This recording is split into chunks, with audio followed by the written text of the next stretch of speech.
what's going on. So there's going to be a game 7 between OKC and Denver. Denver won game 6.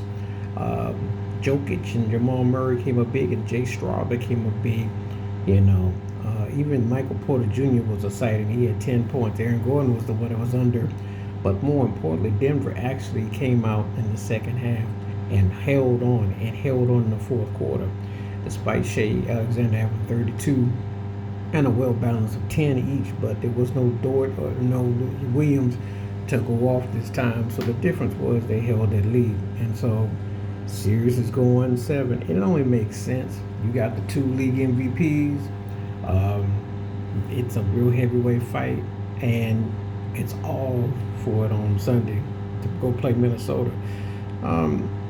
You can't really say there's any real shift in this series. I mean, you can make the case that both these teams could have won the series already. OKC blew, a situation. They had opportunity to beat Denver about a week ago, and so that one was a missed opportunity. They were going to hit that tying 3, and then of course they won the putback one with that 3-pointer. So you could say that. But then you go to game 4 and 5. Denver blew fourth quarter leads. OKC came back, beat them. So it's a real heavyweight fight. It's one of those kind of situations that comes down to who has the last will, who wants it more, and who's going to come out with it. So it's one of those series that could go either way. I think it shows that both teams have strengths, but they definitely have weaknesses. So, can't really say right now who has the edge, but let's just say that, it's definitely a heavyweight fight. Does it do anything as far as who I think should be the MVP? Nah, I think Shea still edges out Jokic. I think Shea deserves it, but I think Jokic is definitely, you can tell they played the best. They've been the best too. You can definitely see that. But it comes down to who get contributions. Everything knows about OKC's bench being very vaunted, and this is what they're banking on. It's their bread and butter to getting people involved. But Denver came up and finally got more than just out their usuals, and that's what they got to do. They got to get help from everybody. Is it the series you're gonna hate to see someone lose? Yeah, it's the only series, like I say, you hate to see someone lose, and I'll tell you why. Because Shea and Jokic are the 1 and 2 best players going, and it's gonna be like, you kind of wonder, like, the team that loses.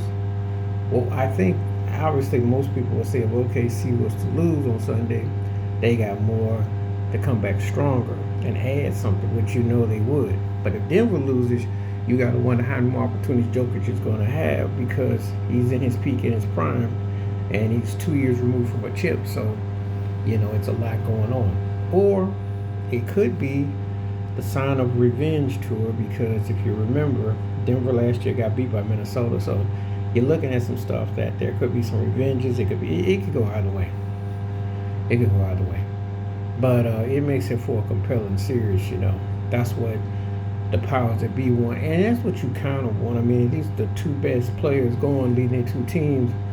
You kind of think that it's fitting that this would be the case, because, like I said before, in the West, there was no real clear-cut number 2. It's been OKC all year, and anybody could have vouched for number 2. I said that. I mean, no disrespect.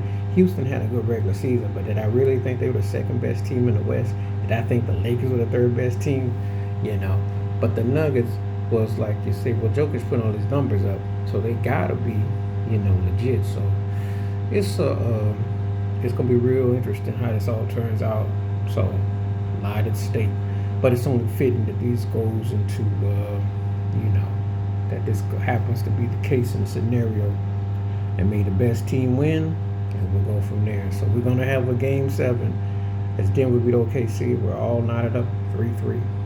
So let me know your thoughts and your takes and who you think is going to take it. Please like, subscribe, welcome thoughts, comments, and I do respond. Thank you. Wash your hands. Keep your mind clear. Watch out for another. Share the video if you like. With the membership, stay safe, stay blessed, stay woke, stay free. I'm over time. Peace.